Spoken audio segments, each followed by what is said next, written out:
Newton की गति का दूसरा नियम। मान लें कि स्ट्राइकर की आरंभिक रफ्तार u मीटर प्रति सेकंड है, इसलिए इसके आरंभिक वेग p1 को u से गुणा किया जाएगा।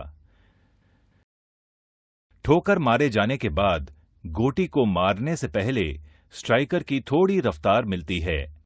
मान लें कि स्ट्राइकर की अंतिम रफ्तार v है, इसलिए इसके अंतिम वेग p2 को भी v से गुणा किया जाएगा।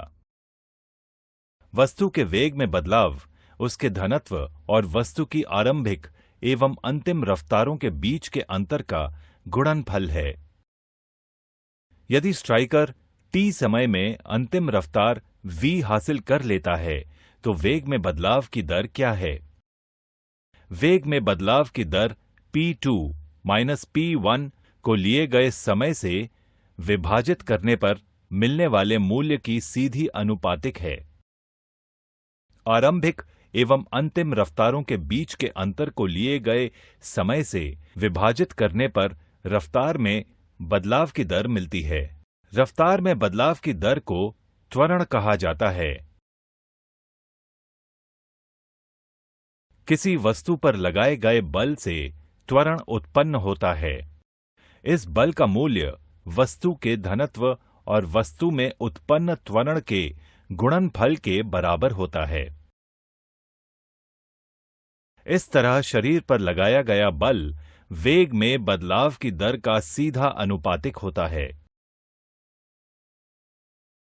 हम इस बल को स्क्रीन पर दिखाए अनुसार व्यक्ति पर कर सकते हैं। क्या आपने अक्षर K पर ध्यान दिया? K को अनुपातिकता के स्थिरांतक के तौर पर जाना जाता है। बल की SI इकाई किलोमीटर प्रति सेकंड वर्गमूल या केवल न्यूटन है और इसीलिए चुना गया है कि K 1 के बराबर है।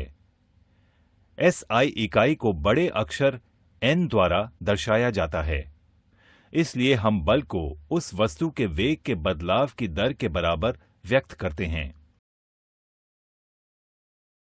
अब हम न्यूटन के गति के दूसरे नियम पर पहुंच गए हैं।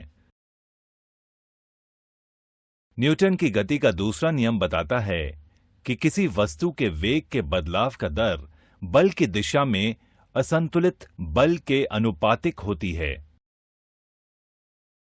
न्यूटन की गति का दूसरा नियम त्वरण का नियम है। इसलिए हम कह सकते हैं कि न्यूटन की गति का दूसरा नियम न्यूटन की गति के पहले नियम का संख्यात्मक विश्लेषण है।